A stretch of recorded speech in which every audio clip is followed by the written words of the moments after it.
ಕೃಷಿ ವಿಜ್ಞಾನ ಕೇಂದ್ರದ ಧ್ಯೇಯವೆಂದರೆ ಜಿಲ್ಲಾ ಮಟ್ಟದಲ್ಲಿ ನಿರ್ದಿಷ್ಟ ಸ್ಥಳಕ್ಕೆ ಸೂಕ್ತವಾದ ತಾಂತ್ರಿಕ ಘಟಕಗಳನ್ನು ತಾಂತ್ರಿಕತೆ ಪರಿಶೀಲನೆ ಪ್ರಯೋಗಗಳ ಹಾಗೂ ಪ್ರಾತ್ಯಕ್ಷಿತೆಗಳ ಮೂಲಕ ಅಭಿವೃದ್ಧಿಪಡಿಸಿ ಪ್ರಸರಿಸುವುದು ಮತ್ತು ಕೃಷಿ ಹಾಗೂ ಕೃಷಿ ಆಧಾರಿತ ಚಟುವಟಿಕೆಗಳಿಗೆ ಜ್ಞಾನ ಮತ್ತು ಸಂಪನ್ಮೂಲ ಕೇಂದ್ರವಾಗಿ ಕಾರ್ಯನಿರ್ವಹಿಸುವುದು. ಈ ಧ್ಯೇಯವನ್ನು ಈ ಕೆಳಗಿನ ಚಟುವಟಿಕೆಗಳ ಮುಖಾಂತರ ಕೈಗೊಳ್ಳಲಾಗುವುದು. ವಿವಿಧ ಕೃಷಿ ಪದ್ಧತಿಗಳಲ್ಲಿ ನಿರ್ದಿಷ್ಟ ಸ್ಥಳಕ್ಕೆ ತಂತ್ರಜ್ಞಾನಗಳ ಸೂಕ್ತತೆಯನ್ನು ಗುರುತಿಸಲು ರೈತರ ಹೊಲಗಳಲ್ಲಿ ಕ್ಷೇತ್ರ ಪರಿಶೀಲನೆಯನ್ನು ಕೈಗೊಳ್ಳುವುದು. ವಿವಿಧ ಬೆಳೆಗಳ ಹಾಗೂ ಕೃಷಿ ಆಧಾರಿತ ಉದ್ಯಮಗಳ ಉತ್ಪಾದಕತೆಯ ಸಾಮರ್ಥ್ಯದ ಬಗ್ಗೆ ಅರಿವು ಮೂಡಿಸಲು ರೈತರ ಹೊಲಗಳಲ್ಲಿ ಮುಂಚೂಣಿ ಪ್ರಾತ್ಯಕ್ಷಿಕೆಗಳನ್ನು ಏರ್ಪಡಿಸುವುದು. ಆಧುನಿಕ ಕೃಷಿ ತಂತ್ರಜ್ಞಾನಗಳ ಜ್ಞಾನ ಹಾಗೂ ಕೌಶಲ್ಯಗಳಿಗೆ ಸಂಬಂಧಿಸಿದಂತೆ ರೈತರು ಹಾಗೂ ಕೃಷಿ ವಿಸ್ತರಣಾ ಸಿಬ್ಬಂದಿಗೆ ತಿಳುವಳಿಕೆ ಮೂಡಿಸಲು ತಂತ್ರಜ್ಞಾನ ವರ್ಗಾವಣೆ ಸಾಧನಗಳಾದ ತಂತ್ರಜ್ಞಾನ ಸಾಮರ್ಥ್ಯ ನಿರ್ಧರಿಸುವಿಕೆ, ತಂತ್ರಜ್ಞಾನ ಪರಿಷ್ಕರಣೆ ಮತ್ತು ಪ್ರಾತ್ಯಕ್ಷಿಕೆಗಳ ಮೂಲಕ ತರಬೇತಿ ಕಾರ್ಯಕ್ರಮಗಳನ್ನು ಆಯೋಜಿಸುವುದು. ಸುಧಾರಿತ ಕೃಷಿ ತಂತ್ರಜ್ಞಾನಗಳ ಬಗ್ಗೆ ರೈತರಲ್ಲಿ ಅರಿವು ಮೂಡಿಸಲು ಸೂಕ್ತ ವಿಸ್ತರಣಾ ಕಾರ್ಯಕ್ರಮಗಳನ್ನು ಹಮ್ಮಿಕೊಳ್ಳುವುದು. ರೈತರ ಅಗತ್ಯಕ್ಕನುಗುಣವಾಗಿ ಗುಣಮಟ್ಟದ ಬೀಜ, ಸಸಿಗಳು, ಜಾನುವಾರು ತಳಿಗಳು, ಪ್ರಾಣಿಜನ್ಯ ಉತ್ಪನ್ನಗಳು ಮತ್ತು ಜೈವಿಕ ಉತ್ಪನ್ನಗಳನ್ನು ಒದಗಿಸುವುದು. ಕೃಷಿ ತಂತ್ರಜ್ಞಾನದ ಜ್ಞಾನಾರ್ಜನೆ ಮತ್ತು ಸಂಪನ್ಮೂಲ ಕೇಂದ್ರವಾಗಿ ಸರ್ಕಾರಿ, ಸರ್ಕಾರೇತರ ಹಾಗೂ ಸ್ವಯಂ ಸೇವಾ ಸಂಸ್ಥೆಗಳಿಗೆ ಪ್ರೇರಕವಾಗಿ ಜಿಲ್ಲೆಯ ಕೃಷಿ ಆರ್ಥಿಕತೆಯ ಸುಧಾರಣೆಗಾಗಿ ಕಾರ್ಯನಿರ್ವಹಿಸುವುದು. ನಮಸ್ಕಾರ, ನಾನು ಡಾಕ್ಟರ್ ರವೀಂದ್ರ ಬೆಳ್ಳಿ, ಕೃಷಿ ವಿಸ್ತರಣಾ ಶಿಕ್ಷಣ ಕೇಂದ್ರದ ಸಹ ವಿಸ್ತರಣಾ ನಿರ್ದೇಶಕನಾಗಿ ನಾನು ಕೆಲಸವನ್ನು ನಿರ್ವಹಿಸ್ತಾ ಇದ್ದೀನಿ. ಇವತ್ತು ರೈತರು, ಅದರಲ್ಲಿ ಪರಿಶಿಷ್ಟ ವರ್ಗಕ್ಕೆ ಸೇರಿದ ರೈತರಿಗೆ ಅವರು ಮಾಡಿದಂಥ ಸಾಧನೆಯನ್ನು ವಿಶ್ವವಿದ್ಯಾಲಯದ ಮಟ್ಟದಲ್ಲಿ ದಾಖಲೀಕರಣ ಮಾಡಿ ಅವರ ಯಶೋಗಾಥೆಗಳನ್ನು ಜನರಿಗೆ ತಿಳಿಯುವ ಹಾಗೆ ಮಾಡುವ ಒಂದು ಉದ್ದೇಶದಿಂದ ಕೃಷಿ ವಿಜ್ಞಾನ ಕೇಂದ್ರದವರು ರೈತರ ಯಶೋಗಾಥೆಗಳನ್ನು ವಿಶೇಷವಾಗಿ ಪರಿಶಿಷ್ಟ ಜಾತಿ, ಪರಿಶಿಷ್ಟ ಪಂಗಡದ ರೈತರನ್ನು ಗುರುತಿಸಿ ಅವರ ಸಾಧನೆಗಳನ್ನು ದಾಖಲೀಕರಣ ಮಾಡಿಕೊಡ್ತಾ ಇರತಕ್ಕಂಥದ್ದು ಅತಿ ಸಂತಸದ ವಿಚಾರ. ಈ ಒಂದು ಹಿನ್ನೆಲೆಯೊಳಗೆ ಇವತ್ತಿನ ದಿವಸ ಈ ಒಂದು ಬಸವನ ಬಾಗೇವಾಡಿ ಹೋಬಳಿಯ ಬಳ್ಳಾವೂರು ತಾಂಡಾದ ಅನಿಲ್ ಕುಮಾರ್ ರಾಠೋಡ್ ಅನ್ನುವಂತಹ ಒಬ್ಬ ಸಣ್ಣ ರೈತ, ಆತನಿಗೆ ಇರತಕ್ಕಂಥ ಹಿಡುವಳಿ ಕೇವಲ 1.5 ಎಕರೆ. ಸೊ 1.5 ಎಕರೆ ಪ್ರದೇಶದಲ್ಲಿ ಆತ ಸಮಗ್ರ ಕೃಷಿ ಪದ್ಧತಿಯನ್ನು ಅಳವಡಿಸಿಕೊಂಡು ತನ್ನ ಆದಾಯವನ್ನು ವೃದ್ಧಿ ಮಾಡಿಕೊಂಡು ಅವನು ಸ್ವಾವಲಂಬಿ ಬದುಕನ್ನು ತನ್ನ ಕುಟುಂಬದೊಂದಿಗೆ ನಿರ್ವಹಿಸ್ತಾ ಇರೋದನ್ನು ಕಂಡ್ರೆ ಪ್ರತಿಯೊಬ್ಬರು ಕೂಡ ಇವತ್ತು ಅಚ್ಚರಿ ಪಡುವಂಥ ಒಂದು ವಿಚಾರ. 1 ಎಕರೆ ಪ್ರದೇಶದಲ್ಲಿ ಅವರು ಹಮ್ಮಿಕೊಂಡಂಥ ವಿವಿಧ ಕೃಷಿ ಚಟುವಟಿಕೆಗಳಲ್ಲಿ ತೋಟಗಾರಿಕೆ ಒಂದು ಬೆಳೆಯಾದಂಥ ಒಂದು ದ್ರಾಕ್ಷಿಯನ್ನು ಒಂದಷ್ಟು 1 ಎಕರೆ ಪ್ರದೇಶದಲ್ಲಿ ಹಾಕಿ ಅದರಲ್ಲಿ ಅಂತರ ಬೇಸಾಯವಾಗಿ ಮಹಾಗನಿ, ಹೆಬ್ಬೇವು, ಮೇವು ಹಾಗೂ ಇನ್ನಿತರ ಬೆಳೆಗಳನ್ನು ಮತ್ತು ಅಂತರ ಬೆಳೆಯಾಗಿ ತರಕಾರಿ ಬೆಳೆಗಳನ್ನು ಬೆಳೆಯುವುದರ ಮೂಲಕವಾಗಿ ಸುಮಾರು 2 ರಿಂದ 2.5 ಲಕ್ಷ ಆದಾಯವನ್ನು ಪಡಿತಾ ಇದ್ದಾನೆ. ಅದೇ ರೀತಿ ಒಂದು ಕುರಿ ಸಾಕಾಣಿಕೆ ಶೆಡ್ನಲ್ಲಿ ಸುಮಾರು 50 ರಿಂದ 100 ಮೇಕೆಗಳನ್ನು ಸಾಕಣೆ ಮಾಡಿಕೊಂಡು ಅದನ್ನು ಕೂಡ ವಾರ್ಷಿಕವಾಗಿ 1 ಲಕ್ಷ ಆದಾಯವನ್ನು ಗಳಿಸ್ತಾ ಇದ್ದಾನೆ. ಅದೇ ರೀತಿ ಕೋಳಿ ಸಾಕಣೆಯನ್ನು ಮಾಡಿಬಿಟ್ಟು ಕೋಳಿ ಸಾಕಣೆಯಿಂದಲೂ ಕೂಡ ಲಾಭವನ್ನು ಗಳಿಸ್ತಾ ಇದ್ದಾನೆ. ಮತ್ತು ಅದಕ್ಕೆ ಅವನಿಗೆ ನೀರು ನಿರ್ವಹಣೆಗಾಗಿ ಒಣಬೇಸಾಯದಲ್ಲಿ ಒಂದು ಕೃಷಿ ಹೊಂಡವನ್ನು ನಿರ್ಮಾಣ ಮಾಡಿಕೊಂಡಿದ್ದಾನೆ. ಒಟ್ಟಾರೆಯಾಗಿ ಎಲ್ಲ ಖರ್ಚು ವೆಚ್ಚಗಳನ್ನು ತೆಗೆದು 1 ಎಕರೆ ಪ್ರದೇಶದಲ್ಲಿ ನಿವ್ವಳವಾಗಿ ಆತ 6.5 ಲಕ್ಷ ಸಂಪಾದನೆಯನ್ನು ಮಾಡ್ತಾ ಇರೋದನ್ನು ಇತರೆ ರೈತರು ಗಮನಿಸಲೇಬೇಕು, ಅನುಸರಿಸಲೇಬೇಕು.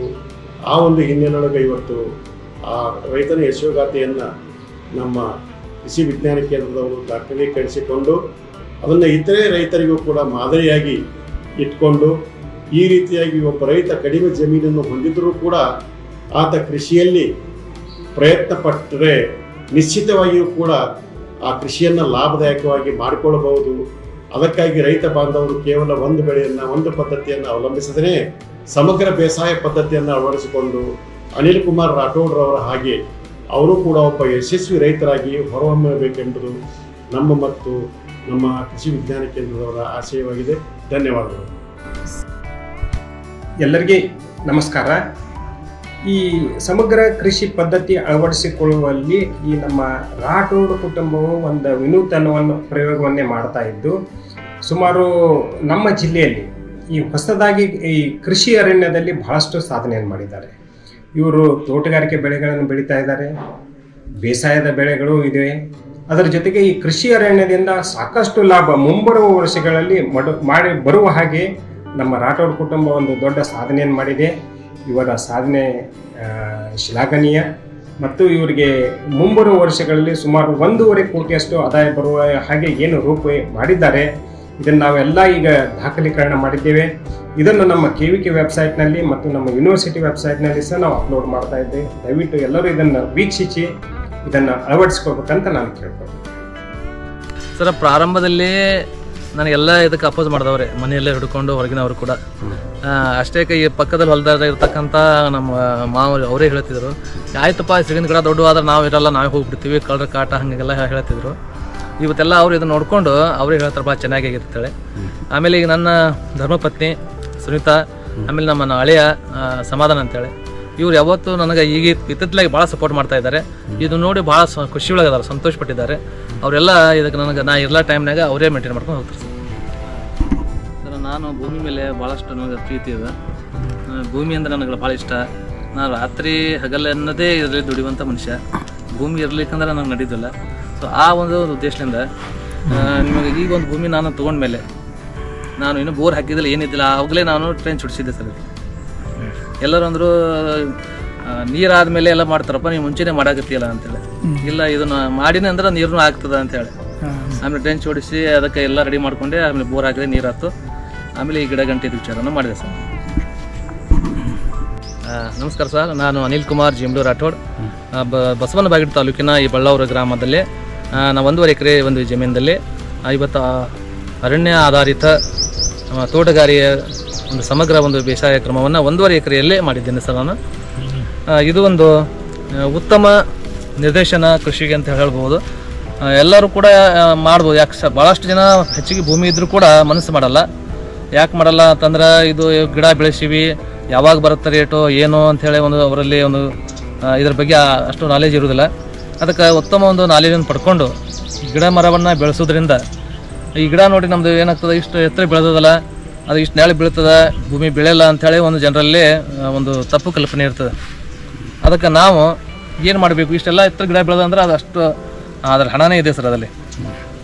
ಈಗ ಶ್ರೀಗಂಧದ ಆದರೆ ಒಂದು ಗಿಡದಲ್ಲಿ ಬೆಳೀತಂದ್ರೆ ಅದು ನಮಗೊಂದು 10-15 ವರ್ಷಕ್ಕೆ 1 ಲಕ್ಷ ರೂಪಾಯಿ ಆಗುತ್ತೆ. ಈ ಮಾಗಿನ ಗಿಡ ಬೆಳೆಸಿದ್ದೇವೆ ಅಂದ್ರೆ ಒಂದು 20,000 ಥರ ಒಂದು ಗಿಡದಲ್ಲಿ ಬರುತ್ತೆ ಸರ್ ನಮಗೆ. ಹೀಗಾಗಿ ಈ ಅರಣ್ಯ ಕೃಷಿಯನ್ನು ಮಾಡೋದ್ರಿಂದ ಒಂದು ಡಿಪಾಸಿಟ್ ಸರ್ ಬರುವಂಥ ದಿನಮಾನದಲ್ಲಿ ನಾವು ಒಂದು ಪಾಲಿಸಿ ಮಾಡಿವಂತ ಅರ್ಥ. ಅದು ಲೇಬರ್ ಪ್ರಾಬ್ಲಮ್ ಅಂತೀರಿ. ಲೇಬರ್ ಪ್ರಾಬ್ಲಮ್ ಸಂಬಂಧ ನೀವು ಕೃಷಿ ಯಂತ್ರೋಪಕರಣಗಳನ್ನು ಯಾವ್ಯಾವ ಇಲ್ಲಿ ಉಪಯೋಗ ಮಾಡ್ತೀರಿ ತಮ್ಮ ಹೊಲಕ್ಕೆ? ಸರ್, ನಾವು ಕೃಷಿ ಅಂತಂದ್ರೆ ಇಲ್ಲಿ ನಾವು ಕಳೆ ನಾಶಕವಾಗಿ ನಮ್ಮ ಟಿಲ್ಲರ್ ಮಷಿನ್ ಇದೆ ಸರ್. ಅದನ್ನು ನಾವೇನು ಮಾಡೋದು, ನಾವೇ ನಡೆಸ್ತೀವಿ. ಅದನ್ನು ವಾರಕ್ಕೊಂದ್ಸಲ ಏನಾದ ಕಳೆಯನ್ನು ತೆಗಿತೀವಿ. ಹೀಗಾಗಿ ನಮ್ಮ ಲೇಬರ್ ಸಮಸ್ಯೆ ಬರುತ್ತೆ ಸರ್.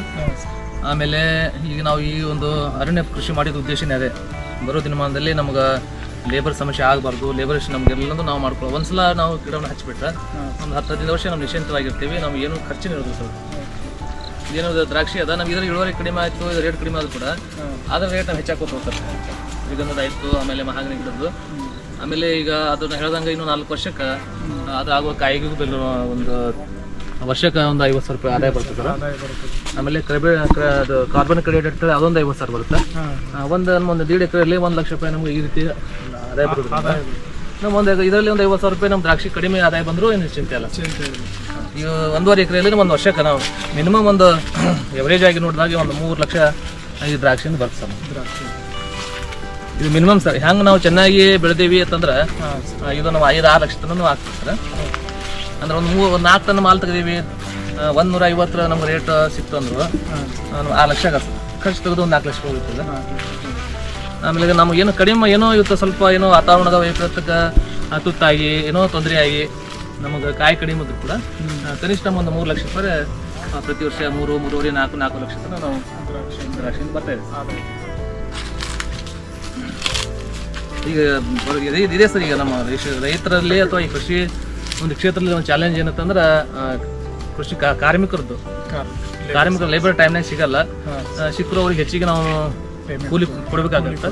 ಹೀಗಾಗಿ ನಮಗೆ ಇನ್ನೊಂದು ಇಂಥ ಒಂದು ಕೃಷಿಯನ್ನು ಮಾಡೋದ್ರಿಂದ ನಮ್ಗೆ ಇಲ್ಲಿ ಲೇಬರ್ ಒಂದು ಅವಶ್ಯಕತೆ ಭಾಳ ಕಡಿಮೆ ಬೀಳುತ್ತೆ. ಇನ್ನೇನು ದ್ರಾಕ್ಷಿ ನಾವು ಚಾಟಿ ಮಾಡುವಾಗ ಒಂದಿಷ್ಟು ಬಿಟ್ಟರೆ ಉಳಿದ ಟೈಮ್ನಾಗೆಲ್ಲ ನಾವೇ ಮಾಡ್ಕೊತೀವಿ.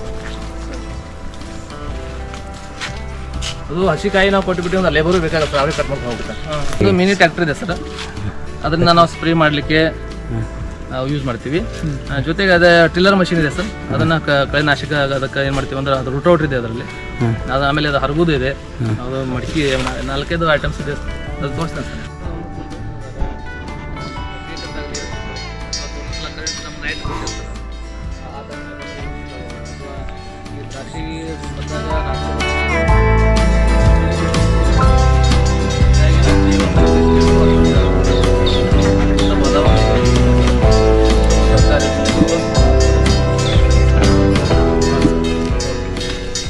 ಎಷ್ಟು ನೀರು ಸಂಗ್ರಹಣೆ ಆಗ್ತದೆ ಸರ್? ಅಂದಾಗಿ ಒಂದು ನಮ್ಮ ಕರೆಂಟ್ ಸ್ಟಾರ್ಟ್ ಆಗಿಂದ ಒಂದು 10 ತಾಸು ನೀರು ಸಿಗ್ತದೆ ಸರ್. ಇದು ಇದು ಎಷ್ಟು ಲೀಟ್ರ್ ಅಂತಂದ್ರೆ ಅಂದಾಜು ಒಂದು ನಮಗೊಂದು 20,000 ಲೀಟ್ರ್ ಅಷ್ಟು ನೀರು ಸ್ಟಾಕ್ ಆಗುತ್ತೆ ಸರ್.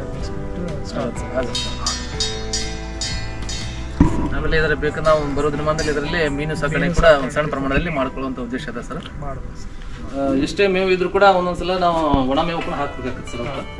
ಒಂದು ಟೈಮ್ ನಾವು ಹಸಿ ಮೇವು ಹಾಕ್ತೀವಿ, ಒಂದು ಟೈಮ್ ಅವಕ್ಕೆ ಒಣ ಮೇವು ಹಾಕ್ತೀವಿ, ಆಮೇಲೆ ಒಂದಿಷ್ಟು ಅವಕ್ಕೆ ಕಾಳ ಕಡಿಯಕ್ಕೆ ಹಾಕ್ಬೇಕಾಗ್ತದೆ. ಸ್ಟಾಕ್ ಮಾಡ್ಕೊಂಡಿರ್ತೀವಿ. ಆಮೇಲೆ ನಾವು ಕೃಷಿಗೆ ಅಂತ ಹೇಳಿದ್ರೆ ಸರ್, ಅಂದ್ರೆ ಈ ಟಿಲ್ಲರ್ ಮಷಿನ್ ಸರ್, ಇದು ಪವರ್ ಟಿಲ್ಲರ್ ಅಂತ ಹೇಳ್ತೀವಿ.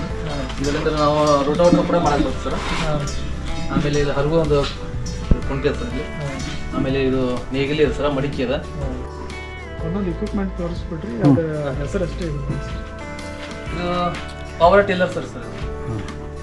ಇದನ್ನು ನಾವು ಏನದ ಕೃಷಿಯಲ್ಲಿ ಕಳೆನಾಶಕ ಕಳೆಯನ್ನು ಅಥವಾ ನಾವು ಹರಗಾಕ್ ಬರ್ತದೆ, ರೂಟೋಟರ್ ಭೂಮಿಯನ್ನು ಹದ ಮಾಡ್ಕೊಳಕ್ ಬರ್ತದೆ ಸರ್. ಆಮೇಲೆ ನೇಗಿಲಿ ಹಾಕೊಳಕ್ಕೆ ಸರ್ ಮಡಿಕೆ ಸರ್, ಇದನ್ನು ಕೂಡ ಹಾಕೊಂಡು ನಾವು ಸಾಲು ಹಾಕೊಳ್ಳೋಕೆ ಅದು ಬರ್ತದೆ ಸರ್. ಆಮೇಲೆ ನೇಗಿಲಿ ಸರ್, ಇದನ್ನು ಕೂಡ ಯೂಸ್ ಮಾಡ್ಕೊತೀವಿ. ಯಾವಾಗ ಕೆಲಸಕ್ಕೆ ಬರ್ತದೆ ಅವಾಗ ಸಂದರ್ಭ ಮಾಡ್ಕೊಂಡು ಮಾಡ್ತೀವಿ. ಆಮೇಲೆ ಇದು ಹರಗೋ ಮಿಷನ್ ಕುಂಟೆ ಸರ್. ಇದೊಂದು ಮ್ಯಾನುವಲ್ ಆಗಿ ನಾವು ಕಸ ತೆಗೆದುಕೊಳ್ಳೋಕ್ಕೆ ನಾವೇ ಮಾಡ್ಕೋತೀವಿ ಸರ್ ಇದರಿಂದ. ಆಮೇಲೆ ಇದು ಸಲಿಕೆ ಸರ್, ಸಣ್ಣದು ಒಂದೇ ಕೈಯಲ್ಲಿ ಸಿಂಗಲ್ ಹ್ಯಾಂಡಿಂದ ನಾವು ಕೆಲಸ ಮಾಡ್ಕೋಬೇಕು ಸರ್. ಇವೆಲ್ಲ ನಾವು ಪರಿಸ್ಥಿತಿ ಬಳಕೆ ಮಾಡಿಕೊಂಡು ಆದಷ್ಟು ಕಾರ್ಮಿಕ ರಹಿತ ಲೇಬರ್ ಲೆಸ್ ಕೆಲಸ ಮಾಡ್ಕೋಬೇಕು.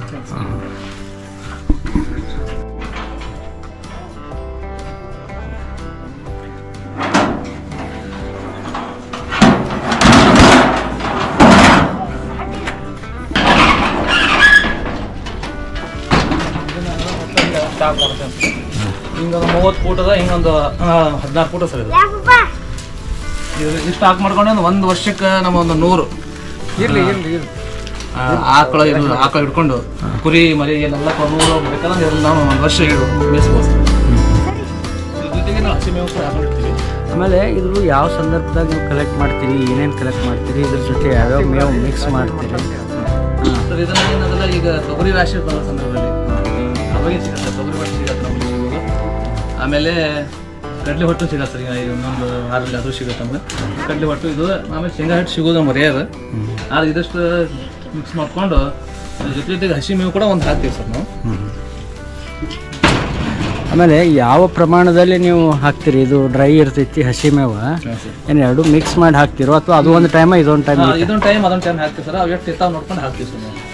ಅವು ಎಷ್ಟು ತಿಂತಾವ ಅದ್ರ ಮೇಲೆ ಹಾಕ್ತೀವಿ.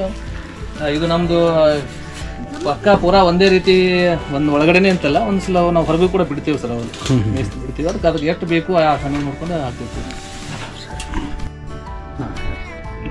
ಸರ್ ಇದು ಶೈಲೇಜ್ ಬ್ಲಾಕ್ ಸರ್. ಇದು ಏನದ ರಸಮೇವು ಅಂತೇಳಿ ನಾವು ಒಂದ್ಸಲ ಏನು ಮಾಡ್ತೀವಿ ಅಂತಂದ್ರೆ ಹಸಿ ಮೇವು ಇದ್ದಾಗ ಅದನ್ನು ಕತ್ತರಿಸಿ ಇದರಲ್ಲಿ ತುಂಬಿಡ್ತೀವಿ ಸರ್. ಇದು ನಮಗೇನಾಗ್ತದೆ ಅಂದ್ರೆ ಮೇವು ಸಿಗದೇ ಇದ್ದಾಗ ಅಂಥ ಸಂದರ್ಭದಲ್ಲಿ ಇದನ್ನು ಬಳಕೆ ಮಾಡ್ಕೊತೀವಿ ಸರ್. ಇದು ಮಾಡೋ ವಿಧಾನ ಹೆಂಗೆ ಸ್ವಲ್ಪ ವಿವರವಾಗಿ ಹೇಳ್ರಿ ಸರ್. ಇದನ್ನು ಚಾಪ್ ಕಟ್ಟೋದು ಬರುತ್ತೆ ಸರ್. ಹಸಿ ಮೇವು ತಂದ್ರೆ ಅದನ್ನು ಸಣ್ಣಗೆ ಪುಡಿ ಕಟ್ ಮಾಡಿ ಅದರ ಪೌಡ್ರ್ ಸಿಗುತ್ತೆ ಸರ್. ಅದನ್ನು ಪೌಡ್ರ್ ಸಿಗುತ್ತೆ ಸರ್. ಅದಕ್ಕಂತ ಅದನ್ನು ಸಿಂಪಡಣೆ ಮಾಡಿ ಒತ್ತಿ ಏನಾರ ತುಂಬಿ ಒಂದು ಸಲ ಬಿಟ್ಬಿಟ್ಟು ಅಂದ್ರೆ ಮುಗಿಸ್ರಿ. ಅಂದ್ರೆ ಸ್ವಲ್ಪ ಉಪ್ಪು ನೀರು ಹಾಕಿ ಎಷ್ಟು ಅವಧಿವರೆಗೆ ಬಿಡಬೇಕು ಅದನ್ನು? ಇದು ಪೂರಾ ಒಂದು ವರ್ಷ ಮಟ್ಟ ನಡೀತದೆ ಸರ್. ಒಂದು ವರ್ಷ ತನಕ ಯೂಸ್ ಮಾಡ್ಬೋದು ಸರ್ ನಾವು ಅದನ್ನು. ನಮ್ಗೆ ಯಾವಾಗ ಅಂತಂದ್ರೆ ಎಲ್ಲಿ ನಮ್ಗೆ ಯಾವಾಗ ಹೊರಗಿನ ಒಂದು ಇದು ಮೇವು ಸಿಗೋದಲ್ಲ ಅಂತ ಸಂದರ್ಭದಲ್ಲಿ ಇದನ್ನು ಮಾಡ್ಬೋದು ಸರ್.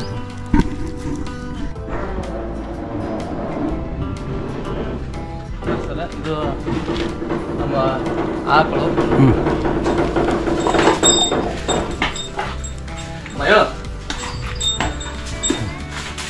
ಇದು ಹೆಸರು ಗೌರಿ ಅಂತ. ಇದು ನಿಜವಾಗಿ ಗೌರಿನೇ. ನಮ್ಮ ಕಾಮರ್ ಏನಿದ್ದಂಗೆ ಸರ ನಮ್ಗೆ ಇದು ಇದ್ರ ಗೋಮೂತ್ರ ಇದರ ಹೆಂಡಿ ಎಲ್ಲವೂ ಕೂಡ ನಮಗೆ ನಮ್ಮ ಭೂಮಿಗೆ ಅಮೃತ ಇದ್ದಂಗೆ. ಇದರ ಒಂದು ಕರ ಐತೆ ಸರ್. ಮೊನ್ನೆ 20,000 ರೂಪಾಯಿ ಮರಿನಿ. ಎಷ್ಟು ಒಂದು 9 ತಿಂಗಳ ಕರ.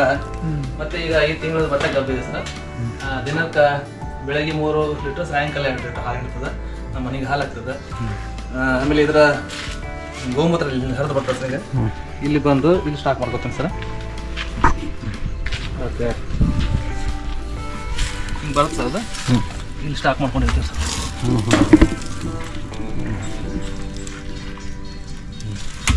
ಇಲ್ಲಿ ಸ್ಟಾಕ್ ಮಾಡಿಕೊಂಡು ಇದನ್ನು ಮತ್ತೆ ಒಂದು ಬ್ಯಾರಲ್ಲಿ ಹಾಕೊಂಡು ಜೀವಾಮೃತ ಮಾಡಿ ಬೆಳಿಗ್ಗೆ ಹಾಕ್ಬಿಡ್ತೀವಿ ಸರ್. ಆಮೇಲೆ ಇವು 2 ಏನದವ ಸರ್. ಎರೆಹುಳ ಕತ್ತೆ ಮಾಡ್ಕೊಂಡು ಸರ್.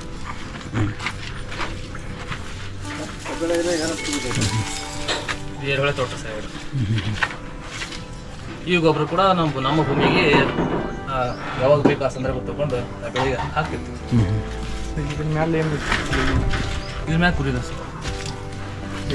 ಕನ್ಸ್ಟ್ರಕ್ಷನ್ ಫ್ಲೋ ಇರ್ತದೆ ಇವೆಲ್ಲ ಸರ್. ಈಗೇನು ಯಾರು ನಾವೇ ಮಾಡಿವಿ ಸರ್. ವೆಲ್ಡಿಂಗ್ ಗಿಡ ನಾವು ಹಳೆ ಸಹಾಯ ತಗೊಂಡು ಎಲ್ಲ ನಾವೇ ಮಾಡಿವಿ ಸರ್. ಬಸ್ ಇದು ಆಡಿನ ಮನೆ.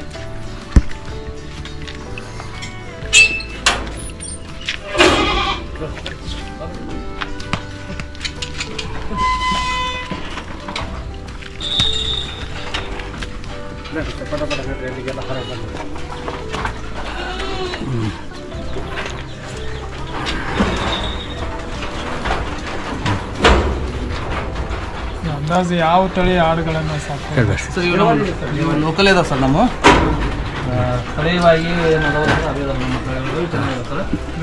ಒಂದು ಸಲಕ್ಕೆ 2 ಮರಿ ಹಾಕ್ತಾವೆ ರೀ. ಒಂದು 10 ಆಡದ ಒಂದು 10 ಆಡದ ಸರ್. ಒಂದು ಆಡಿಂದ 2 ಮರಿ ವರ್ಷದಾಗ 2 ಸಲ ಐತವ್ರಿ. ನಮ್ಗೆ ಒಂದಿಷ್ಟು ಮರಿಗಳು ಏನೋ ಯಾವುದೋ ಕಾರಣದಿಂದ ಮರಿಗಳು ಸತ್ರು ಕೂಡ 1-2 ಸತ್ರು ಕೂಡ 5 ತಿಂಗಳ ಮರಿ ಅದ ಒಂದು ವರ್ಷದಲ್ಲಿ ಸುಮಾರು ಒಂದು 30 ಮರಿ ಸಿಗುತ್ತೆ. ನಾವು ಎವರೇಜ್ ಒಂದು 5,000 ರೂಪಾಯಿ ಹಿಡಿದ್ರು ಒಂದು 1,000 ರೂಪಾಯಿ ನಾವು ಮಾಡ್ತೀವಿ ಸರ್. ಒಂದು ವರ್ಷಕ್ಕೆ.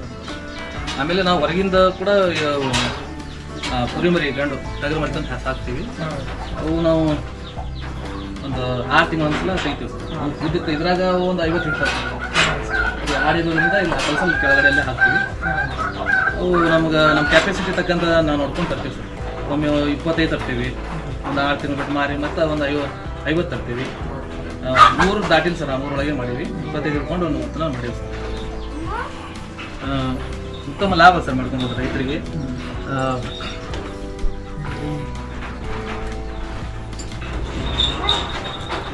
ಇದು ನೋಡಿ ಸರ್. ಇದು ಹೋಲ್ಸಲ ಒಂದೇ ವರ್ಷ ಆಯ್ತು ಇದಕ್ಕೆ.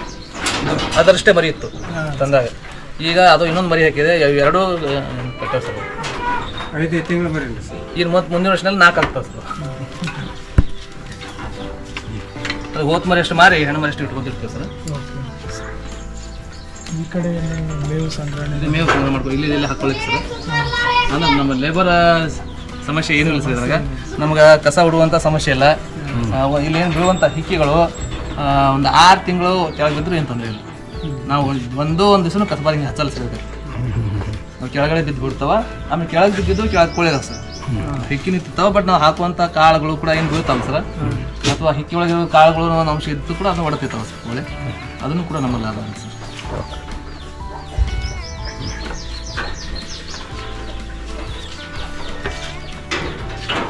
ಏನು ಹಾಕ್ಬಿಟ್ರೆ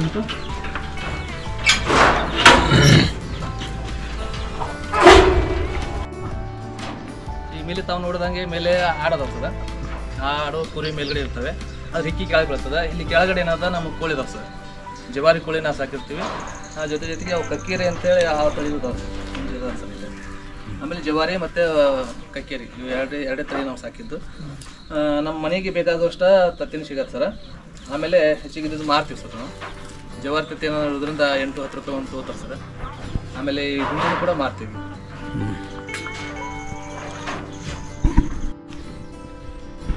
ಸರ್ ತಾವು ಇಲ್ಲಿ ತಮ್ಮ ಒಂದು ಚಿಕ್ಕದಾದಂಥ ಒಂದು ಹೊಲದಲ್ಲಿ ಅಂದರೆ 1.5 ಎಕರೆಯಲ್ಲಿ ತಾವು ಇಷ್ಟೆಲ್ಲ ಒಂದು ಸಮಗ್ರ ಕೃಷಿ ಮತ್ತು ಅರಣ್ಯ ಕೃಷಿಯನ್ನು ಮಾಡಿದ್ದೀರಿ, ಮತ್ತು ಇಷ್ಟೆಲ್ಲ ಮಾಡಿ ತಾವು ಸಕ್ಸಸ್ ಆಗ್ತಾ ಇದ್ದೀರಿ. ತಾವು ರೈತರಿಗೆ ಏನು ಸಂದೇಶ ಹೇಳಬೇಕಂತ ಮಾಡಿದ್ದೀರಿ?